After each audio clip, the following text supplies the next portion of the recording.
vamos a dar un repaso de todo lo que hemos visto en el tercer parcial, porque el caso práctico que me van a resolver, que vale 60 puntos, que tiene el valor de examen, ¿verdad?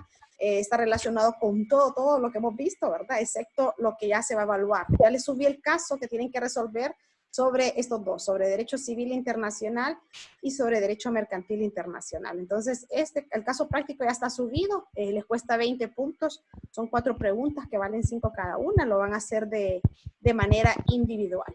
Entonces, ya lo tienen ahí. Si se los pido para el lunes hasta las 12 de la noche.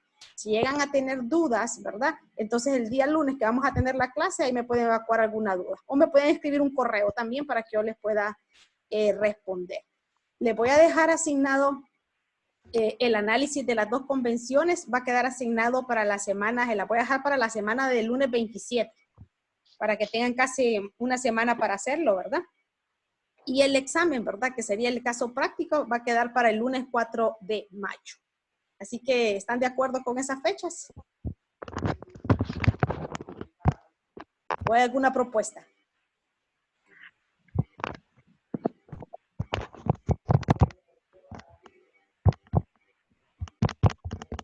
¿No hay dudas? ¿Arrancamos ya? No, está bien. Ok, listo. Bueno, entonces vamos a seguir trabajando con el tema del derecho penal internacional. Recuerden que el caso práctico va a estar relacionado con esto, con el derecho penal internacional, relacionado con el derecho procesal, y también tiene que ver con lo que son los exhortos o las cartas rogatorias. Entonces vamos a comenzar con el capítulo que establece lo del derecho penal y nos vamos a ir al número 296. El artículo 296. Hoy le voy a subir esto con los artículos, como me lo pidió Cristóbal. Está Cristóbal hoy aquí. Gracias, abogada. Yo no veo a Cristóbal aquí.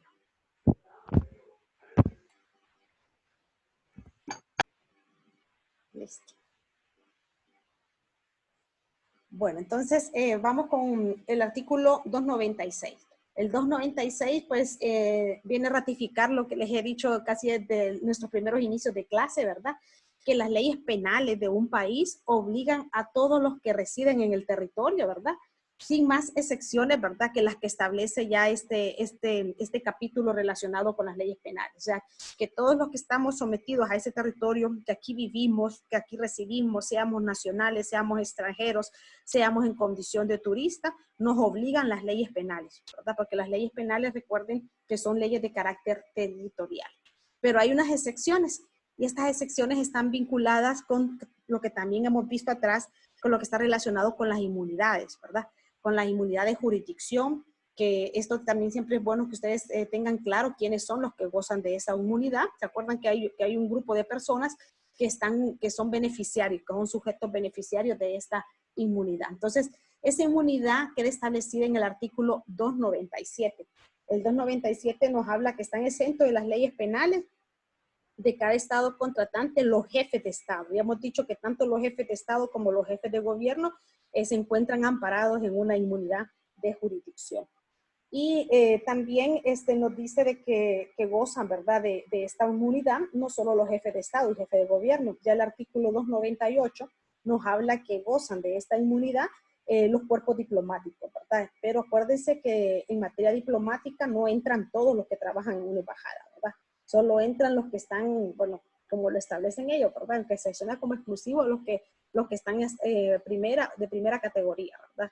Es decir, los que están dentro del escalafón diplomático, ¿verdad?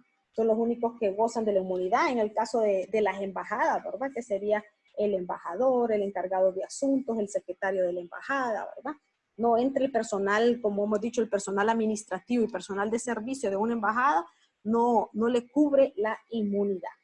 Entonces, el 298 nos habla de esto.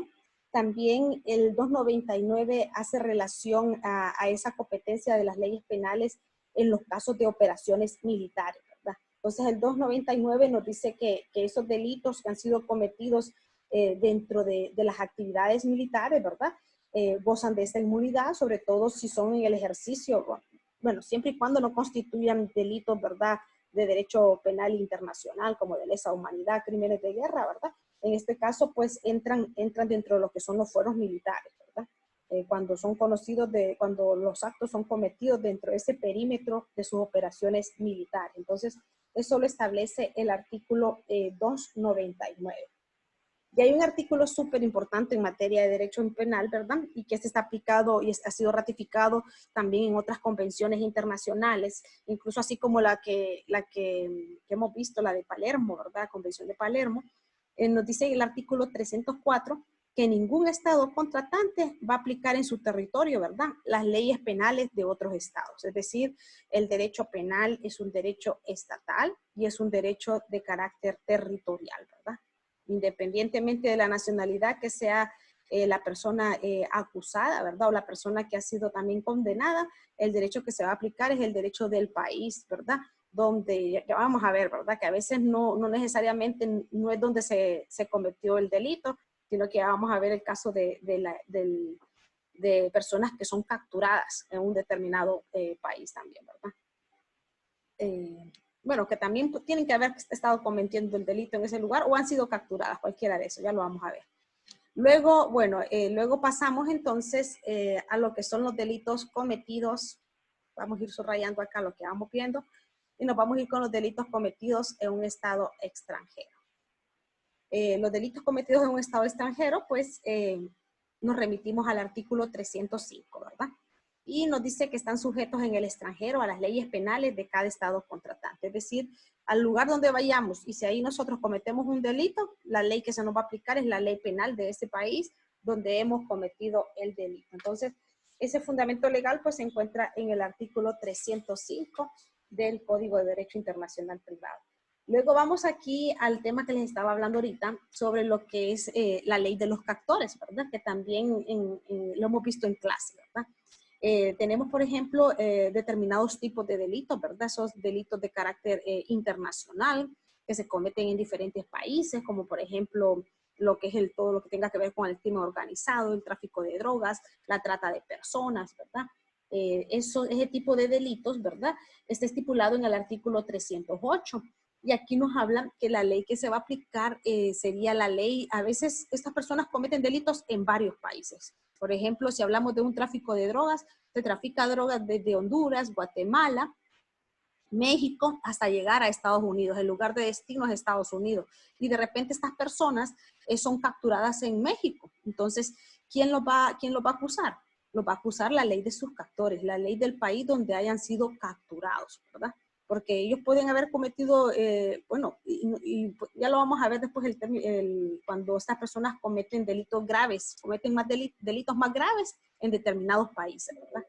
Entonces, ¿qué ley los va a juzgar? Si la ley del delito más grave, el lugar donde fueron capturados, o sea, todo eso ya lo vamos a ir desarrollando más adelantito. Pero aquí quiero que les quede claro con el artículo 308 de que la ley de los captores, ¿verdad?, es la ley que va a primar en aquellos casos en que estas personas hayan cometido un delito en varios estados. Entonces, lo que queda, ¿verdad?, pregonando es la ley de los captores. ¿Con esto tienen dudas, consultas? ¿No? Bien. Si no tienen dudas con esto, pasemos entonces al siguiente, al artículo 310. El artículo 310 ya nos habla del tema de la residencia, ¿verdad? ¿Y la residencia qué significa? Pues esas personas que cometen el mismo delito varias veces, ¿verdad? Entonces, ¿cuál es la ley que va a regir? Bueno, ¿qué pasa con la residencia? ¿Cuál es el comportamiento que tiene en materia de derecho penal internacional? Bueno, que esa residencia va a ser tomada en cuenta por otros países. Por ejemplo, si una persona de tráfico de drogas ha sido capturada en Estados Unidos y ha cometido delito también de tráfico de drogas, de trata de personas, tráfico de órganos. Entonces, en ese caso, todos esos antecedentes que ha tenido esa persona van a ser tomadas en cuenta para el momento de dictar la sentencia. O sea, todos esos antecedentes de residencia tienen un peso. Bueno, ahí vamos a esperar ahorita, por ejemplo, el caso de aquí a Honduras, ¿verdad? El caso de Tony Hernández, ¿verdad? Entonces vamos a esperar ahí cuál es el tipo de sentencia, si había sido un reincidente o qué. Vamos a analizar cuál es la sentencia que le dictan en relación, ¿verdad? Todos los antecedentes que ha tenido. Entonces, en el derecho penal internacional se toma en cuenta las actuaciones que esa persona ha tenido en otros países. No solo en el país donde se le está juzgando, sino que también en otros países. Entonces, eso lo establece el artículo 310. Vamos, si no tienen más preguntas, vamos con lo que es la competencia penal, solo que lamentablemente está como un poquito desordenado en este código, no todo está junto, entonces nos vamos a remitir un poquito más adelantito, nos vamos a ir, la competencia penal nos vamos a ir, ¿qué artículo es?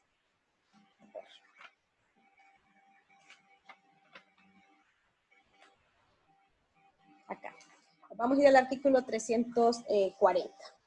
En el 340 nos dice que para conocer de los delitos y faltas, ¿verdad? Y juzgarlos son competentes los jueces, ¿verdad? O tribunales del Estado contratante en que se haya cometido. Tiene que ver siempre, es otro artículo, ¿verdad? Que viene a ratificar el carácter territorial que tienen los delitos, ¿verdad? Los delitos son de carácter territorial, tienen la característica de la estatalidad, que van a hacer que el Estado donde los comete es la legislación que se le va a aplicar, ¿verdad? Entonces, el artículo 340 también viene nuevamente a ratificar esa competencia penal, ¿verdad? Que está relacionado con el punto número 1 en relación a las leyes penales. Ahora bien, ahora vamos con este tema que a ese le tienen que poner también mucho ojo, ¿verdad? Y tienen que entenderle. Vamos con el tema de la extradición. En el tema de la extradición nos vamos a ir pues al artículo 344. En el artículo 344 vamos a analizar, por ejemplo, cuándo procede la extradición, ¿verdad? La extradición para que proceda, como nos lo establece el artículo 344, tiene que existir un tratado, ¿verdad? Tiene que existir un acuerdo, un convenio entre los estados que van a autorizar esa extradición, es de carácter obligatorio. Y las condiciones de la extradición, pues la ponen ambos estados, pero tiene que ser siempre, ¿verdad? En respeto, ¿verdad? En respeto al derecho interno de cada uno de ellos y al derecho también internacional. Entonces, el artículo 344 nos habla de esto. Cada uno de los estados contratantes accederá a la solicitud de cualquiera de otro para la entrega de individuos, ¿verdad? Condenados o procesados, que ya estén condenados o que estén procesados por delito, ¿verdad? Y que exista previamente un tratado. Es obligatorio la existencia de un tratado para que se pueda llevar a cabo la extradición. Por eso aquí se critica mucho lo que vivimos en Honduras, ¿verdad? Cuando en Honduras se llevaron Estados Unidos vino acá por primera vez a llevarse a un ciudadano hondureño, que fue el caso de Ramón Mata, ¿verdad? Que en ese momento no fue una extradición porque no existía todavía, ¿verdad? No existía esa reforma a la Constitución de la República y sí teníamos un tratado de extradición, pero que no contemplaba para este tipo de delitos, ¿verdad? Hasta recientemente es que ya tenemos ya un tratado que contempla, bueno, la Convención de Palermo, de la cual nosotros somos también un país signatario, ¿verdad? Es donde contempla todos los delitos de carácter internacional. Entonces, para que exista la extradición es obligatorio que exista un tratado y que también esté contemplado ya en el derecho interno de los estados. El artículo 346 nos habla de esa solicitud de extradición, ¿verdad? El artículo 340, nos vamos a ir al 345 antes, ¿verdad? ¿Qué pasa con la extradición? Aunque existe un tratado de extradición, es obligatorio que un estado que está solicitando a un ciudadano hondureño en extradición, Honduras se lo otorgue. Pues no es obligatorio. El artículo 345, ¿verdad? De este código nos dice que no existe esa obligatoriedad. Pero eso sí, que el Estado que no va a entregar a su ciudadano, entonces tiene que comprometerse ¿a qué? A juzgarlo, ¿verdad? Entonces, literalmente nos dice el artículo 345. Los estados contratantes no están obligados a entregar a sus nacionales. La nación que se niega a entregar a uno de sus ciudadanos estará obligado a juzgarlo. Entonces, también en clase yo les ponía el ejemplo, ¿se acuerdan del falco del Seguro Social, verdad? Con el caso de la chilena, que la chilena fue solicitada en extradición de parte de Honduras y Chile se negó, ¿verdad?, a entregarla en extradición, pero se comprometió a juzgarla, ¿verdad? Entonces, nosotros podríamos pensar de que tenemos un tratado de extradición, porque a Estados Unidos no le hemos negado a ninguno, ¿verdad? Pero ha sido decisión de Honduras de entregarles a todo el que Estados Unidos ha solicitado en extradición. ¿Tienen dudas, preguntas hasta acá? ¿No? ¿Van bien, jóvenes? No se me han dormido, no están durmiendo, es como los memes que mandan. Estamos bien, abogada. Aquí estamos, abogada. No se están durmiendo, no se duerman. Ya a esta hora de las 11, ya con este calor, ya no les da sueño. Hambre puede ser que tengan, pero como están en casa, pueden picar ahí. Tome nuestro silencio como afirmativa ficta, abogada, de que estamos de acuerdo en todo. Ay, no Sergio, eso, Sergio. Bueno, pues me vas a sacar 100 esta vez, ¿va? Claro Bueno, que sí, abogada. vamos pues, vamos entonces con el artículo 346, ¿verdad? En el caso de que existan varias solicitudes de extradición, que una persona haya cometido delitos en 2 o 3 estados y hay 2 estados que lo están pidiendo a esa persona en extradición, ¿a quién se le debe de otorgar? Entonces, bueno, aquí lo vamos a analizar, artículo 346. Cuando con anterioridad al recibo de la solicitud, un procesado condenado haya delinquido en el país en que se pide su entrega, puede diferirse esa entrega hasta que se le juzgue o cumple la pena. Es decir, de que esa persona ha sido pedida en extradición, pero en Honduras está siendo juzgada. Entonces se va a dar en extradición hasta que aquí en Honduras, ¿verdad?, cumpla la pena. Entonces, esto lo establece el artículo 346, ¿verdad? Este fue un fundamento en el que se basó Honduras. Recuerden que en los casos de Rosenthal también, ¿verdad? Bueno, Jaime Rosenthal ya murió, en paz descanse, ¿verdad? Pero fue solicitado en extradición y Honduras en este caso negó. O no es que lo negó, sino que dijo que él ya tenía un juicio aquí en Honduras basándose en este artículo y que había que esperar que cumpliera, ¿verdad? Tenía arresto domiciliario, ¿verdad? Que cumpliera aquí su condena para poder dado en extradición. Entonces, es el artículo 346 nos da esa opción, ¿verdad? Luego tenemos el 340. Ajá. ¿Tiene que ser por lo mismo, tiene que ser por los mismos delitos o tiene que ser por otros diferentes? No, puede ser por otro diferente. Puede ser por otro diferente. Si no habla de que sea el mismo delito, ¿verdad? Puede ser por otro diferente, pero como ya tiene un proceso abierto aquí en Honduras, tiene que cumplir con ese proceso que tiene acá. Listo. Bien.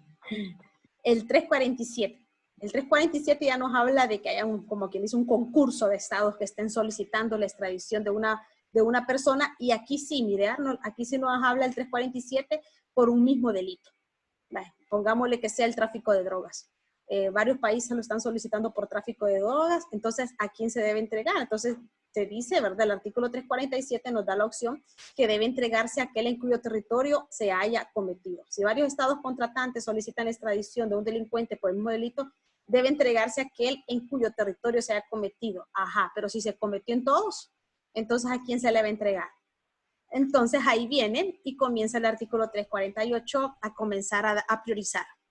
A priorizar a quién se le va a ir dando, ¿verdad? Entonces, si una persona cometió el mismo delito de tráfico de drogas en 3 países y esos países lo están pidiendo en extradición, entonces, de acuerdo al artículo 348, se le debe dar, bueno, el 348 nos dice que el lugar donde se cometió el delito más grave. Habría que ver si a la par del tráfico de drogas habría también un delito de trata de personas o habrían delitos de asesinato. Entonces, en el país donde se cometió el delito más grave, ¿verdad?, es donde tiene que entregarse en extradición. Pero si resulta que no existe un delito más grave, sino que es el mismo delito en todos los países, entonces el artículo 349 nos dice que se va a entregar en extradición al primer país que envió la solicitud de extradición. Entonces aquí se aplicaría el principio del derecho, ¿verdad? Que el que es primero en tiempo es primero en derecho. Sí, Linda. Abogada, pero ¿qué sucede? O sea, si digamos que él es condenado en un país a 10 años, pero en otro país también estaban pidiendo...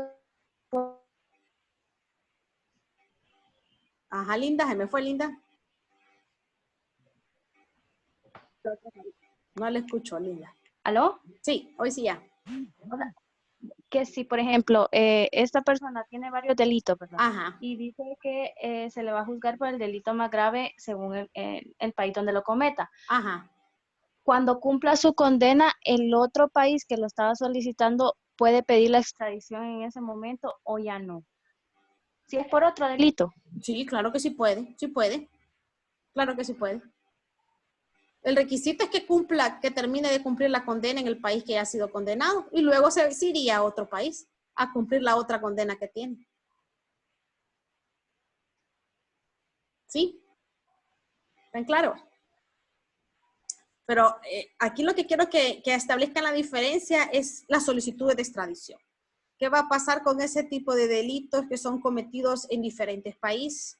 Entonces, establece, ¿verdad?, el Código de Derecho Internacional Privado que la solicitud de extradición se le va a dar preferencia al país donde se cometió el delito más grave. Bueno, ya lo tenemos claro. Ya les dije que se cometió un tráfico de drogas y le agregamos otro delito más que sería el tráfico de órganos, ¿verdad? O puede ser asesinato que está vinculado con crimen organizado. ¿Y qué pasa si se cometió el mismo delito en todos los países, en 2 o 3 países? Entonces se va a dar en extradición al país que presentó la solicitud, ¿verdad? Entonces eso lo establece el artículo 349. Bien, el artículo 353 nos dice un dato bien interesante. Nos dice que es necesario que el hecho que motive la extradición, ¿verdad?, tenga carácter de delito, ¿verdad?, en la legislación del Estado requiriente. A raíz de eso, ¿verdad?, de que tengamos esa misma figura jurídica, es que se han creado tratados internacionales en materia de derecho penal internacional para que todos estemos como homologados en los tipos de delitos internacionales. Por eso, a raíz de ello, se firma, sobre todo así como estamos hoy en día a nivel mundial, ¿verdad?, con lo que son estos delitos transnacionales, se firma lo que fue la Convención de Palermo. Entonces, es necesario que el delito por el que se la va a juzgar en el extranjero se encuentre tipificado en nuestra legislación. Pero eso ya no es problema porque se han firmado varios tratados internacionales, ¿verdad? El artículo 355 nos habla de, bueno, la verdad es que ya no se aplica porque esto ya es violatorio de derechos humanos, ¿verdad? Nos habla de que la extradición está prohibida por delitos políticos, ¿verdad? No pueden existir hoy en día delitos políticos, pero ustedes recuerden que esta convención es bastante antigua, ¿verdad? Y por eso nos habla todavía de delitos políticos. Nosotros que somos signatarios de varios tratados de derechos humanos, no contemplamos los delitos políticos, porque no, eso no existe, no debe existir los delitos. Hay países que lo aplican, por supuesto, Estados Unidos lo sigue aplicando, ¿verdad? Pero no, nosotros que somos respetuosos hasta cierto punto, por lo menos podemos decir, ¿verdad?, formalmente, no materialmente, pero no podemos catalogar como derechos políticos. Bien, tenemos el artículo 365. El 365 nos habla de los requisitos que debe llevar una solicitud de extradición. Yo creo que el proceso de extradición ya se los he mencionado, ¿verdad? ¿A dónde llegan todas las extradiciones? Aquí. ¿Cuál es el primer lugar donde llegan? Aquí en Honduras. Al Ministerio de Relaciones Exteriores. Ajá. ¿Y después? Se pasa a la Corte Suprema de Justicia para que un juez revise si es procedente la extradición mediante el proceso que establece el Código Procesal. Ajá. ¿Y el Ministerio Público qué rol tiene ahí? No, ahí sí me dejan dolo. No, pues sí, primero llega a la Secretaría de Relaciones Exteriores, ¿verdad? La Secretaría de Relaciones Exteriores lo remite a la Secretaría de la Corte Suprema y luego se remite al Ministerio Público para darle cumplimiento a la solicitud de extradición, ¿verdad? Sí, se nombra un juez para que haga el análisis, ¿verdad? Recuerde que se reúnen los magistrados para analizar la extradición, la solicitud de extradición, y luego tiene que ser remitido pues, al órgano competente, que en este caso sería el Ministerio Público. Bien. Pues la solicitud, cuando llegas a solicitud aquí a Honduras, esa solicitud tiene que venir en un documento que tenga ¿cómo se le dice? Que tenga legalidad, ¿verdad? Que tenga fuerza legal. Y ese documento, bueno, aquí ustedes lo pueden ver, el artículo 365 nos habla de los requisitos, ¿verdad? Tiene que venir con una solicitud, tiene que ser una solicitud de un juzgado competente, ¿verdad? Tiene que venir debidamente autenticadas esas firmas. Esas firmas tienen que venir debidamente autenticadas. Tiene que traer la identificación de la persona que está solicitando en extradición, es decir, todos los datos generales. Bueno, ustedes saben que los casos de extradición que tenemos son con Estados Unidos y Estados Unidos tiene, pero un expediente claro de todos los que estamos aquí ahorita reunidos, ¿verdad? Así que eso no hay ningún problema porque ya va con todos los datos de la persona que está solicitando en extradición, ¿verdad? Y también tiene que traer, ¿verdad?, una nota donde resuma cuáles son los hechos que motivan la extradición, ¿verdad? El porqué, de qué está acusando esta persona y tiene que venir debidamente justificada la extradición. Entonces son 3 requisitos, ¿verdad?, que se piden para que se pueda darle trámite a una solicitud de extradición. Entonces, comúnmente el primer paso hoy en día, ¿verdad? Las extradiciones, si bien llegan a veces llegan por medio de un correo electrónico, ¿verdad? A la Cancillería o al Ministerio de Relaciones Exteriores, y posteriormente tiene que hacerse efectivo una nota formal, ¿verdad? Todo se tramita por medio de una nota que venga formal de solicitud. Entonces, esos requisitos también están contemplados en el artículo 365. Bien, ¿quedaron claros con el tema de extradición según lo contempla el Código de Derecho Internacional Privado? ¿Sí? Bueno, Abogada, preguntas.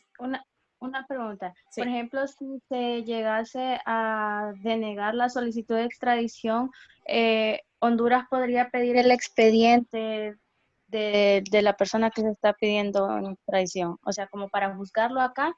No. Si Honduras se niega, por ejemplo, como dice aquí el artículo, que si Honduras se niega a entregarlo, entonces tiene que juzgarlo. Sí, tiene que pedir, así es, como lo hizo Chile, por ejemplo, para juzgar a la chilena que estuvo involucrada en los actos de corrupción del Seguro Social, se mandó a pedir una copia autenticada de todos los hechos. ¿Sí? Se pide el expediente. Por supuesto que sí. Con Estados Unidos no lo hemos hecho, ¿verdad? Es que a Estados Unidos, acuérdense que no le hemos negado ninguna extradición. Todas se las hemos dado. Bien. Sí. Una consulta. Digamos que usted nos dice que primero debe de cumplir la pena en el país donde fue juzgado para poderlo extraditar, pero digamos que por casos de corrupción a esa persona realmente se le juzgó y se le dictó una condena, ¿verdad? Una sentencia. Y entonces esta persona no la está cumpliendo verdaderamente porque en el país anda libre, anda como si nada pasó. Entonces el país que lo está solicitando, ¿qué podría hacer en ese caso en vista de que él no está cumpliendo ninguna pena? Tiene que esperar, legalmente tiene que esperar a que se vence el plazo para el cual fue juzgado. Aunque aquí ande usted, no, ya sé que hay algunos que aquí andan felices, ¿verdad? Que no están, que solo están de mentiritas ahí, detenidos. Pero legalmente tiene que esperar, tendría que esperar que se cumpla el plazo para que pueda hacer la solicitud de extradición y llevarse. Pero no crea, Estados Unidos en eso, cuando se quiere llevar a alguien, no respeta nada, ¿verdad? Y ahí ya no lo protege lo que es la Convención Americana, ¿verdad? ¿A quién? ¿A la persona que está haciendo eso? Ajá, No, porque la Convención Americana no tiene competencia en materia penal. La Convención Americana solo es en materia de violación. Si a él que ha sido detenido durante la extradición se le han violentado derechos, en ese caso sí, ¿verdad? Bueno, y depende de dónde esté, porque Estados Unidos no la firmó tampoco, la Convención Americana. No es signatario de la Convención. Bien, vamos entonces, para ir cerrando derecho penal, recuerden que se me puede cerrar, pero nos volvemos a conectar con el mismo ID nuevamente, ¿verdad? Si se me llega, porque quiero terminar por lo menos hasta derecho procesal internacional. O tal vez me da tiempo. A ver, ¿cuántos minutitos? 8. Vamos con la ejecución de sentencias penales. ¿Qué significa ejecutar una sentencia penal? A ver, ¿qué es el tema que más les gusta a ustedes, lo penal? Denme un ejemplo, ¿cuándo ejecutamos una sentencia penal? Cuando se aplica una pena concreta a una determinada persona y se materializa. Muy bien. Esa determinada pena. Perfecto. Bueno, entonces el artículo 436, se van a remitir al 436, nos habla de esa ejecución en materia penal, ¿verdad? ¿Y qué nos dice? Nos dice claro que ningún estado, ¿verdad?, que sea contratante, es decir, que sea parte de esta convención, va a ejecutar las sentencias dictadas en otro estado. En materia penal no se permite la ejecución de sentencia en otro país. Es decir, de que el país en el que se dicta la sentencia, ahí donde se va a ejecutar. No es como en materia de derecho civil, ¿verdad? En materia de derecho civil, la sentencia civil sí puede ser ejecutada en otros estados, ¿verdad? Acuérdense que hemos visto el caso de testamento, ¿verdad? Que hay ejecución de sentencias que son ejecutadas, el caso de las demandas de alimentos, que la ejecución se lleva en otro país. Pero en el caso de materia penal, la ejecución se va a llevar solamente, va a ser posible en el país en el cual se cometió el delito. Pero en materia, aquí les hago la aclaración, en materia de responsabilidad civil, la cosa cambia, ¿verdad? Y nos vamos con el artículo 437. Nos dice, podrá sin embargo ejecutarse dichas sentencias en lo que toca únicamente a la responsabilidad civil y a sus efectos sobre los bienes del condenado. Aquí es cuando hablamos de aquellos delitos, ¿verdad? De la cual se deriva una responsabilidad civil. Esos delitos que tienen derivado una responsabilidad civil, solo la parte civil es la que puede ejecutarse en un estado extranjero. Estamos hablando quizás de un embargo de cuentas bancarias, de un embargo de bienes, ¿verdad? Que tenga que hacerse efectivo en un estado extranjero. Pero la sentencia penal como tal no puede ser ejecutada nunca en un estado extranjero. Siempre se va a ejecutar en el país donde se cometió el delito y en donde se dicta la sentencia. Entonces, eso ténganlo también claro establecido, ¿verdad? Que sí se puede ejecutar una sentencia que derive de una sentencia penal, pero en lo que se refiere a la responsabilidad civil. ¿Entienden esto, verdad? ¿Sí? Por ejemplo, cuando se solicita una indemnización de daños y perjuicios, bueno, asesinó a una persona y vamos a solicitar por ese asesinato que nos indemnice. Si procede esa indemnización, entonces esa ejecución de esa sentencia que recae en una responsabilidad civil, pues sí podría ser ejecutada en otro estado, ¿verdad? ¿Claro con esto? Cerramos derecho penal internacional. Bueno, esto yo creo que lo sienten fácil porque ya lo hemos venido viendo a lo largo también de los dos parciales. Lo que es materia de familia y materia penal es lo que más fortalecido tienen ustedes en esto. Bien, vamos entonces cerrando con lo que es el derecho procesal internacional. Pues no es complicado, ¿verdad? Porque el derecho procesal internacional, ¿dónde está contemplado ese derecho procesal internacional? Pues este código, nos vamos a ir al artículo 314, y el 314 hace referencia a la estatalidad de los estados, es decir, que la ley de cada estado contratante es quien va a determinar su competencia, ¿verdad? Su organización y las normas procesales que tenga, ya que aquí no hay pérdida. El derecho procesal internacional en lo que procede es el derecho procesal de cada estado contratante que ha sido parte de esta convención, ¿verdad? También nos habla de la competencia por razón de materia, ¿verdad? Por razón de materia estamos hablando de materia penal, materia civil, por razón de la persona, ¿verdad? Que tenga que ver con la persona, por la nacionalidad de la persona. Acuérdense que la nacionalidad de la persona, para que sea juzgada, se toma en cuenta, sobre todo en materia de derecho de familia, ¿verdad? Cuando hablamos del tema de los divorcios, la nacionalidad es un tema que es tomado en cuenta, ¿verdad? La nacionalidad y por eso también hablamos de local, ¿verdad? Local significa el domicilio. Entonces, la competencia de los tribunales en materia de derecho procesal internacional va a estar regida por el derecho estatal, por el derecho de cada uno de los estados. Y independientemente, ¿verdad? Pues, que sea, tratándose de qué materia sea, si es materia civil, laboral, penal, independientemente de esto, lo va a regir el derecho estatal. Igual lo que esté relacionado por razón de persona y por razón de local. Esos fundamentos jurídicos, pues los encontramos, si los quieren apuntar, están en el artículo 314, 316 y 317 del Código de Derecho Internacional Privado. Pues esto no, como les digo, el derecho procesal pues es sencillo porque no hay una normativa única. Es porque aquí lo que aplica es el derecho estatal, ¿verdad? Entonces, esto no es tan complicado. Entonces, bueno, nos quedamos con esto para que no se me vayan a congestionar mucho de tanto contenido. Y miraríamos el lunes lo que son los exhortos y las comisiones regulatorias, que ya es bien poco el contenido de esto. Y les daría un resumen, ¿verdad? De todo lo que hemos visto y los parámetros para que se vayan preparando con el caso final que me tienen que resolver. Lo vamos a hacer entonces individual, ¿verdad? ¿O quieren hacerlo en parejitas? ¿Trabajarán en parejitas? Sí, en parejas. 6 preguntas, se dividen 3 y 3, pues. Pero la puntuación va a ser total, ¿verdad? Que si aquella puso mala o el otro puso mal en la respuesta, ahí lo voy a sentir. Entonces, lo voy a permitir que lo hagan en pareja, ¿verdad? Y ustedes se dividen porque son 6 preguntas las que va a tener el caso. Bien, si no tienen preguntas, pues con esto terminaríamos la clase del día de hoy. Nos seguimos comunicando el día lunes. Y les vuelvo a repetir entonces la fecha, ¿verdad? Para el lunes hasta las 12 de la noche tienen para enviarme el caso práctico en Derecho Civil y Mercantil.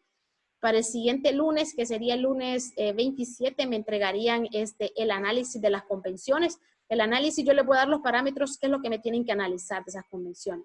No quiero trabajos iguales, recuerden que los reviso uno por uno, ¿verdad? No me vayan a copiar esos análisis, por favor. Aparte que las preguntas que hago son bien puntuales. Y ahí cambia, ahí se nota uno cuando alguien está copiándole al otro, ¿verdad? Y lo último que sería la resolución de caso práctico, es decir, que está compuesto por 3 actividades, ¿verdad? Que van a ser 2 actividades de 20 puntos cada una y el caso práctico que va a costar 60 puntos. Y las notas se las debo, chicos, solo a ustedes les debo sus notitas. Voy a tratar, el domingo se las voy a subir a todos. Las notas del primer y segundo, ¿verdad? Para que ya solo les quede las del tercero y promediadas. Las reposiciones se harían en la siguiente, los que van a reponer estén pendientes de la plataforma, que ahí notificaré la fecha de reposición, ¿verdad? Les aviso con tiempo las reposiciones de primero y segundo. No creo que me van a reponer tercero, no me repongan tercero, solo primero y segundo. Bueno. Una pregunta, abogada Jimena. Sí. ¿Usted cree que habiliten la plataforma o tengamos que esperar a que regresemos a clases y toda esa vaina que han planteado ahorita, que el periodo se va a alargar? Sí, es que se está alargando porque hay maestros que se tardaron en retomar, como no trabajan en campo virtual, entonces hay unos que están súper atrasadísimos. Entonces por eso se va a alargar, pero conmigo ya estarían saliendo. Yo solo estaría pendiente que habiliten para subirles las notas finales. Pero en el caso hipotético de que volviéramos y de que... ¿Que volvamos a clase? Okay, no tendríamos la clase ya, ¿verdad? ¿O sí? No, sí, yo le sigo reforzando otras cosas, miraríamos más cosas todavía pendientes. Listo.